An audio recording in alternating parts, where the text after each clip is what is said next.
We know when Gen Z happened, the demonstrations against Finance Bill 2024 in June 2024.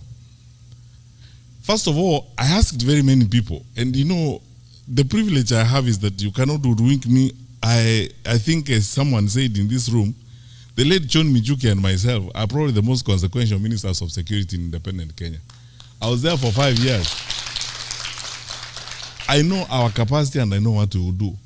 How was our parliament overrun in broad daylight, and parliament is 2 kilometers from State House? So, and then MPs were scampering for life.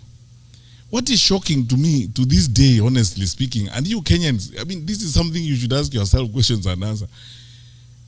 No one has asked the question, what actually happened and why?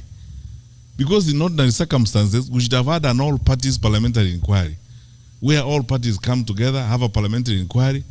In fact, if I was president that time, I would have worked with the leader of majority and worked with the speaker to have an all-parties parliamentary inquiry. Why?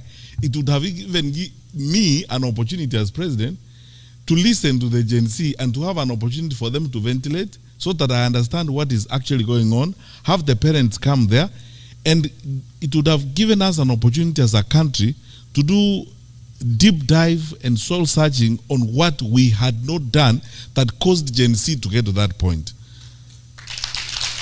So, we did not do it because viongozi wa kitaifa think they know everything. Then 25th June came, 2025. We lost more lives. Then Sabasaba came. We lost more lives. And my brothers and sisters, we cannot continue that way. That is not how we are supposed to live. And in all that, you can see irresponsibility, dereliction of duty, recklessness. And it's best demonstrated by the language you have heard leaders use and the sentiments that you hear leaders using. I was shocked in this day and age, 63 years after independence. There's somebody who talks about tribes. Where do you live?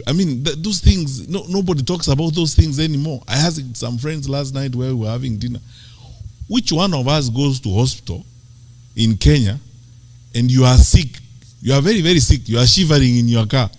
But then you ask people, please check on the list, what's the tribal background of the doctor on duty before I go in?